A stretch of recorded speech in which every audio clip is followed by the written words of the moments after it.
No sweep for the Marlins in New York. Yes, sir, the Marlins get the victory, moving to 2 wins on the year.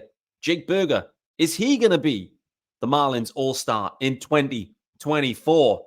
Equally, I think this roster is better than maybe the record is showing. We look around the league at some of the other statistics and consider, are the Marlins just about primed for a big run? Have they turned the corner? Not sure. Tons to get into. This is Locked On Marlins. You are Locked On Marlins, your daily podcast on the Miami Marlins. Part of the Locked On Podcast Network, your team every day.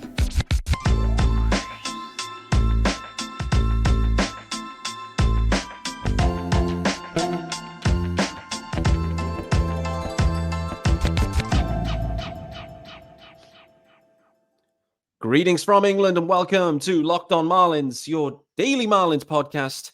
I'm your host, of course, Peter Pratt. Hit me up on X at Miami Marlins _UK. You will not find me on Facebook for those that have been trying to. You won't find me there. No action on Facebook. If you know, you know. Guys, thanks for making Locked On Marlins your first listen of the day. This is your team every day. Of course, hit subscribe wherever you get your pods and leave a review. It's available everywhere. Of course. Part of the Locked On Podcast Network as well. And don't forget, there's a YouTube channel. Head on over there. Hit subscribe too on the YouTube channel. Join me in the comments as well. Yesterday's comments were blowing up. I looked, there was about 30 views and about 50 comments early on. Like everyone was piling in yesterday. So that was a lot of fun. So make sure you head on over there. Join us in the comments for sure on YouTube. Tons to get into, guys. The Marlins, though, have a dub. Yes, sir. We had the victory. We had the victory tweet. Went out this morning. I watched most of the game live, but then caught the back end of it, which was a touch ropey at times. But the Marlins get the win. So tons to get into. We're going to be centering on Jake Burger, Jesus Sanchez, Ryan Weathers, Tanner Scott, all of those guys. But this episode is sponsored by our good friends over at eBay Motors. And from brakes to exhaust kits and beyond, eBay Motors has over 122 million parts to keep your ride or die alive. With all the parts you need at the prices you want, it's easy to bring home that big win. Keep your ride or die alive at ebaymotors.com. Eligible items only. Exclusions apply. eBay guaranteed fit only. Available to U.S. customers. All right, guys. So where are we starting? Well, yesterday's game for me, there was a couple of major flashpoints. Some of them good, most of them good. And a bit of a comical one as well from Jesus Sanchez. It was a bit of an interesting game for Sanchez yesterday, but they moved to 2-11. High level, my overall assessment, like, doesn't a Marlins win just give you an immediate spring in your step? Did you wake up today thinking, let's go, I'm feeling good? Like, I mean, I know the record is 2-11. It's not overly amazing, clearly. It's one of the worst records, if not the worst record in baseball at this point. But it's amazing what a win can do for the morale. And I don't know about you, but it got me looking ahead with some optimism. Somehow, I mean, they're 9 games under 500 on the 11th of April. And somehow I'm coming here with optimism, a spring in my step, because it's probably because we've been starved of Marlins wins, success, positivity, etc. Like it's been a rough start of the season. It's been a tough sell. Been a real tough sell. And just on that topic, by the way, you know, the Marlins email communications going out and marketing campaigns, you know, the Braves are in town this weekend. They're a big draw, clearly. They're a big club. It's a big rivalry in some ways. And lo and behold, you've got a load of Braves players on the on the email comms. Now, for me, I'm a bit like, listen, you don't have to promote Ronald Acuna and Matt Olson. You know, don't have to. Let's just go with, I don't know, Jazz, Burger, Jesus Sanchez, whatever it is. You don't have to use the Braves guys to try and sell tickets, do we? Do we already? Like the Braves guys, like those fans will be there irrespective. Let's see how the ballpark atmosphere is. Let's not forget when the Braves rolled into Lone Depot at one point back in the last year, the Marlins absolutely wiped the floor with them. So let's hope for more of the same. Anyway, we'll talk about that probably on tomorrow's episode, previewing that one. Let's not spend too much time. But like I said, I've got a spring in my step. Couple of takeaways from yesterday. Jake Burger, another bomb for Burger. he has had a scorching hot start for the Marlins. He's been pretty much the only bright spot in the offense, consistent bright spot, I would say. And just going back to the Marlins winning a game yesterday, one of the other things to call out, the two wins have both come against right-handed starters for the Marlins. The offense looks miles better against righties. The Marlins' short side platoon offense just hasn't got going this year. I mean, obviously, Avisel Garcia's playing every game in that. You've then got, someone at third base. We've had a couple of guys in there, but, Manny Rivera maybe will become like the main guy at third base there, but we've had Baruhan. We've had, it's just not as strong a lineup, I guess, when you're going against the lefties because, you're taking Nick Gordon out, you're taking Jesus Sanchez out, and you're adding in Avisel Garcia. So it's not, you can see why there's challenges there. So it's no shock to me that the Marlins have won both games against righties, and their offenses look better against righties, for sure. The only bad news heading into this weekend is the 3-game series against the Bravos. Unfortunately, they have 2 lefties going as well, in Max Fried and Chris Sale. So that isn't overly optimal. I don't want to make this a downer pod, and it isn't a downer pod. We've just won a game, so let's enjoy it. So let's get back to Jake Burger. What a blast yesterday, by the way. An absolute blast from Burger. Center field scorched. Scorched from Burger. Looking at the way things are shaping up here for the Marlins, every club has an all-star. You have to be looking at this and thinking, who's going to be the all-star for the Marlins this year? No Sandy, obviously. One of the pitchers could emerge. We'll wait and see. But like Luzardo hasn't really hit the ground running this year. There's plenty of time still, obviously. But for me, you have to look at this and think, Jake Burger is the most likely. And it'll be deserved at this point. The trade has worked out perfectly. He was great when he was acquired. He got better. As a hitter, he was better too. His profile changed. And we've seen that this year too. Like, it isn't all just power and strikeouts with Burger. It isn't at all. The strikeouts have been there through that series, but obviously the home run too. But for me, I looked at his spray chart early in the year, and Burger, there's just a lot of like good contact, quite a few singles, quite a few big knocks, like important knocks, run-producing knocks, which is great for Burger. But for me, he looks fine at third base. The stick is by far the best and most productive stick for the Marlins. I think there's a really good chance that Jake Burger is going to make his first all-star appearance as a Marlin. So we'll look forward to that one. It's something to track as we go. Apologies, guys. I'm feeling a touch under the weather as well. The cold has set in. I don't know. Too much time in London. I guess that's the problem. Like, there's a lot of germs, I guess, in London. Like, you come away feeling like you've got like a layer of germs. But anyway, let's not dig too far into that. I want to talk about Jesus Sanchez as well briefly, because I tweeted about it yesterday. As always, the usual Pete Pratt timing. Tweet about something when you're watching the game, and maybe you guys were like me watching Jesus Sanchez. For me, with Jesus Sanchez, it feels a much more restrained approach at the plate. His approach has changed. He's maturing, I think, as a player, which is really encouraging. If we think back 2 seasons ago, probably when Miguel Rojas was in his ear saying you can't be shuffling everywhere, it felt like he was just striking out everywhere. It felt like there was no plate discipline, no plan, no approach, no nothing, just Ks. That's all it was. With Jesus Sanchez now, I'm watching him and thinking, this guy's evolving. He's starting to evolve mentally. And a couple of walks yesterday. Granted, I think the second walk in particular was like a ton of junk thrown on him. But in previous years, he'd be swinging away. So really encouraging to see with Jesus Sanchez. Couple of walks in there. The approach looks different. And that was the thing with Jesus. The power's there. The contact's there.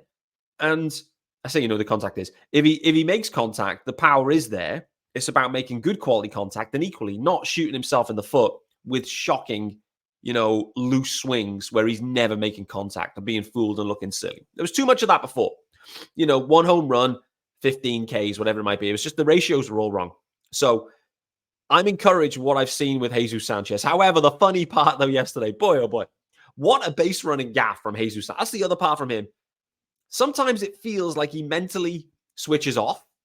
And yesterday was one of those where he was on second. He'd already stolen a base. They'd come and check on him. Are you okay, Jesus? Yeah, I'm fine. Great. Bit of concern there at one point. Stole a bag.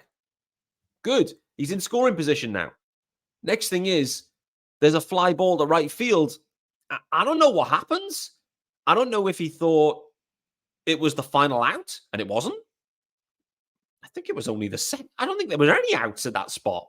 It definitely wasn't inning ending, at that point. So did he lose track of how many outs there were?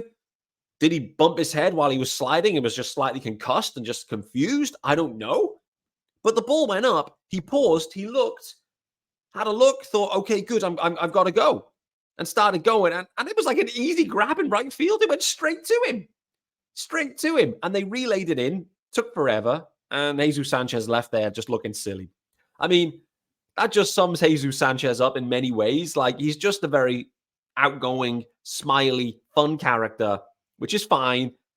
Feels like he's a little bit kind of, headshot at times, but equally, that's just part of his makeup, I guess. So overall, for me, I'm encouraged with Jesus Sanchez. Like I mentioned, they've had a ton of lefties going. The Marlins have faced a ton of lefties. So Jesus Sanchez has had his opportunities restricted because they're going they're very formal and rigid in their platoon, which is what I shared in the offseason. When there's a lefty going, Avisail Garcia's starting. When there's a righty, it's all about Jesus Sanchez. That's going to be the strong platoon at this point, the rigid one. That's what we expect to see moving forwards at this point, unless something happens drastically with Avisail Garcia. One final topic there on Jesus. I wouldn't be against, considering this slightly tweaked approach, I wouldn't be totally against some at-bats against lefties, because in previous years, and for those that listen every day and listen to the show a long time, I've basically said I never need to see Jesus Sanchez against a lefty ever again. But considering things are starting to turn for him, maybe a bit like Jazz, where Jazz now for lefties, okay, he slides down the order one spot, but he's in there. He's in the heart of the lineup, even against lefties. And he's looking a touch better. So potentially with Jesus Sanchez, does he get more of a look against lefties in the future? We'll wait to see. At the moment, there's that strict platoon, which is holding him back. Nevertheless, Berger's looking like an all-star. And Jesus Sanchez looking like he's showing signs of improvement. Needs to switch his head on the bases, of course, which I think is probably fair for both Jesus and Brian De La Cruz. Those two, the Bash Bros. They may have a lot of fun. They may have a lot of jokes. They may have a lot of RBIs, but boy, oh boy, they have tons of base running gaffes as well. All right, guys, let's pause in the action here and hit the ads. Then want to carry on the conversation. I want to talk about the offense more generally. Is there a corner turned for this team? And could they be set to go on a run? Maybe not for this Brave series, but maybe after. I don't know. Anyway, before we do that, let's get into the ads and we'll go from there.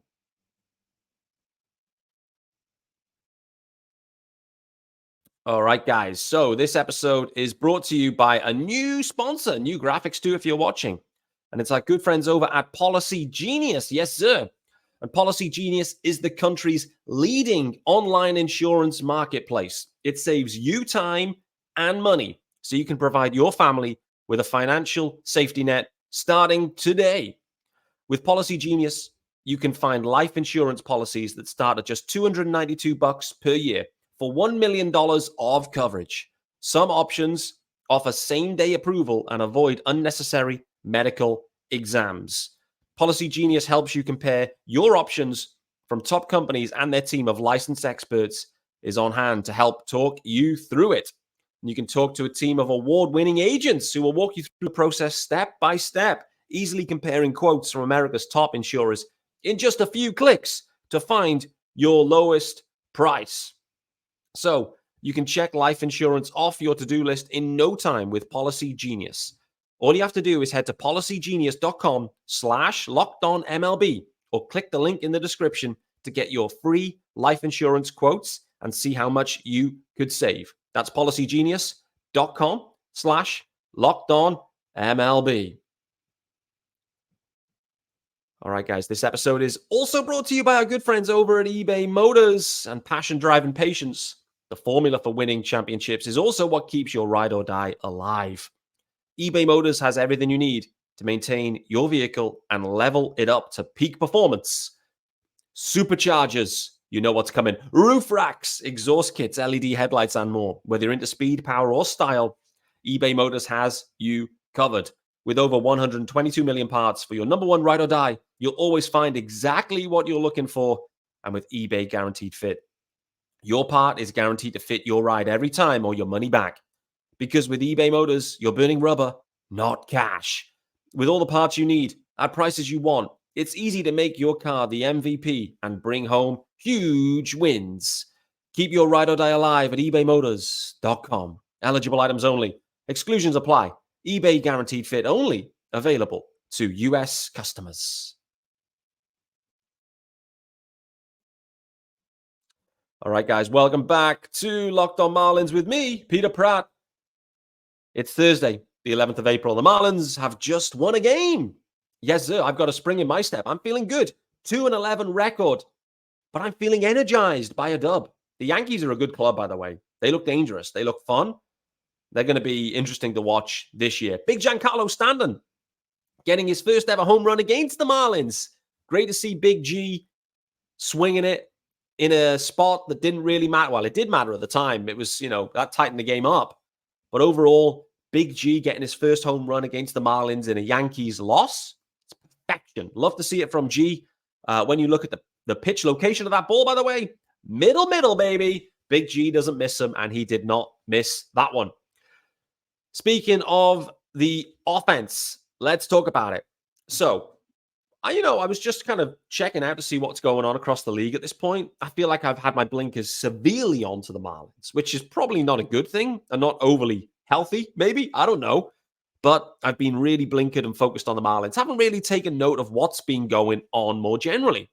And what was interesting, I was looking at the offense because, like I mentioned, I feel like this right-handed, this strong side platoon offense for the Marlins, looks decent. It looks fun. I've spoken about this, this season many times. There's definitely some challenges with the short side offense. I get it.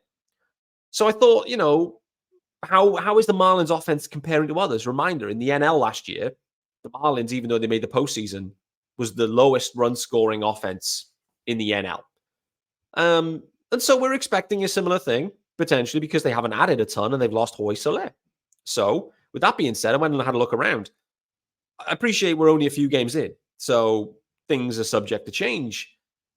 Equally, maybe some of these clubs have had difficult schedules or playing outdoors, whatever it might be. Nevertheless, the Marlins offense, this gives me hope, and the reason I'll get to it at the end here. But the Marlins offense has scored more runs this year, cumulatively, so I don't think everyone's played the same amount of games, so there is that pinch of salt. Nevertheless, they've scored more runs than the Phillies, the high-powered offense of the Phils. They're a 500 club at this point. They always start slow, don't they, the Phillies? But anyway, the Phils scored more than them. The Mets, they've scored more than them. It's the most expensive roster in baseball. Expensive roster in baseball, and the Marlins are outscoring them easily. The Mets haven't done anything. They also have scored more than the high-powered offense now not managed, but coached by Don Mattingly, the Blue Jays. The Blue Jays offense has been putrid thus far. Interesting there. The Twins haven't given up many runs, but they haven't scored many either. They are, playing a lot of one-run games, I guess, for the Twins. And also the Seattle Mariners. They've scored more runs than them. They've scored more than the Nats too. A few of the other Central clubs, including the Tigers and who else in that Central? The White Sox. But, when you look at the Marlins offense, they are outscoring what should be high-powered offenses in Phillies, Blue Jays, Mariners, Twins, Mets. Marlins outscoring them. So what that means to me, and the optimism I take, is the Marlins pitching has been dinged. We know that. Sandy's down and now Yuri's gone. So it's a problem. 4/5 of the rotation down to start the year. The first couple of goes through the rotation, it hasn't looked good. It's been challenging, clearly. The bullpen hasn't quite found its groove either. So slow start for the pen. Guys in new roles in the rotation. But what's giving me confidence is Eddie Cabrera is going to be back next week. In my opinion, he's going to be back straight after this Braves series, based on what we saw in his last AAA start. Dig into more of that in the coming days. Braxton Garrett is going, I believe, either this evening or tomorrow. So he could also be back next week too. So all of a sudden, bang, bang, 2 extra starters into the rotation. What does that mean? Well, I spoke about it a bit on yesterday's episode. For me, I think AJ Puk will be the obvious transition to the pen. The pen needs more help. I think it does. AJ Puk has proven he can be relied upon in the pen. So we'll see there. Trevor Rogers is going tomorrow. I think that's a really interesting one for Trevor Rogers because, it's going to be, when Braxy's back, who's going to be the other guy that falls out of the rotation? Could it be Trevor? It could be. Ryan Weathers, I think, had a decent start, but let's not forget, Ryan Weathers was projected to start in the pen. Max Meyer was projected to start in AAA. So it wouldn't stun me if Max Meyer ends up back down in AAA, because by process of elimination, that's what the plan was. You divert back to the plan, right? But Max Meyer looks to be showing out. So you maybe have to keep Max. I don't know. One thing that stuck in my head about Max Meyer, by the way, that Skip Schumacher mentioned the other day, when he was describing Max, something that stood out was he's got that ninth inning mentality. I think that was the phrase he used around Max Meyer. He's obviously a starter, but what he's trying to say is he's kind of locked in. The mentality, he's just like super hungry, super determined. He's fully focused and locked in. I think that's the point he's making, not to say that I think he's going to be the closer. But you do have to wonder, with that situation, with him, his innings being managed all year, Skip knows he's got the mentality for it. I mean, would Max Meyer be a big boost for the Marlins' high leverage pen? Absolutely it would. Absolutely. You need to manage innings. You got a guy in there that can transition and do it. I don't know. We'll wait and see. But there's two guys coming back real soon. There's some decisions to be made. More about that next week, I think. The point I'm trying to say is this rotation is about to get healthier. The Marlins starting pitching, is going to get better. They're going to be able to go deeper into games, give the bullpen more of an opportunity to get themselves set up in the right way. All of a sudden, this club gets back to its roots. Pitch better, deeper into games. Bullpen can do its thing because there is talent in the bullpen. And the offense seemingly is a touch better. So next thing is, it wouldn't stun me if when those guys back, the Marlins go on a run. It feels like we've been in a doom start. And we have. In many ways, 2-11, it almost feels insurmountable. But if they can piece, it's going to be tough against the Bravos, clearly. But after that, if they can piece a run together, get themselves, hovering back towards 500, who's to say how this year will go? Have we written the Marlins off too early? I think maybe we have.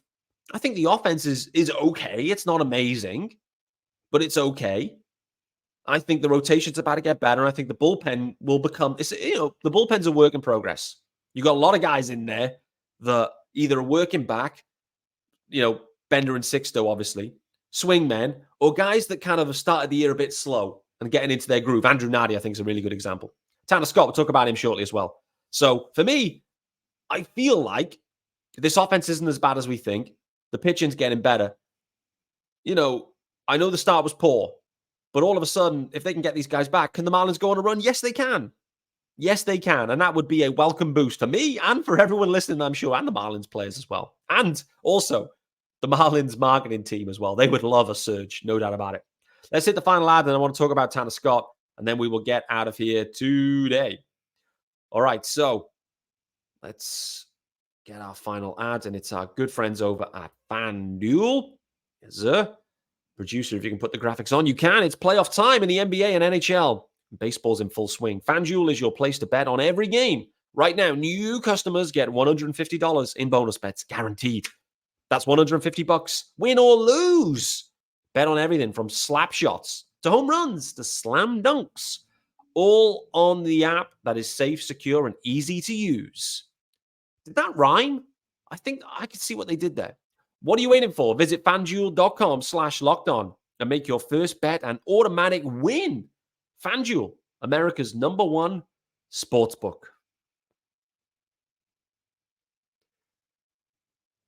All right, guys, back here with me, Peter Pratt. It is Thursday, the 11th of April. The Marlins sit at 2-11. Jake Bergen, to me, looks like he's going to be the all-star. Jesus Sanchez is showing signs of progression. Needs to switch his head on the bases, but 3 stolen bags for Jesus Sanchez already, by the way. The Marlins really haven't been running tons as a team. However, yesterday, I missed this point in the earlier recap of this. How about that play when Nick Gordon was off? Hit and run situation. It was a wide, high pitch, and somehow Nick Fortes managed to get the bat on the ball, make the contact, and actually hit a single because of it. It was impressive, to be honest with you, because that pitch location was really tough to handle. So fair play to Nick Fortes to getting his stick on it. But for me, again, another encouraging sign for this offense. They need to find ways to manufacture runs, obviously. And it feels like that kind of run game element of it as drifted away last year, even when they were, playing well. Maybe this year there's more of a need. I don't know. But it was encouraging. Let's talk about Tanner Scott, though, as well. He gets his first save of the season for the Marlins. But boy, oh boy, it was another rodeo. Another wild one for Tanner Scott. He ended up with 3 walks again on the day.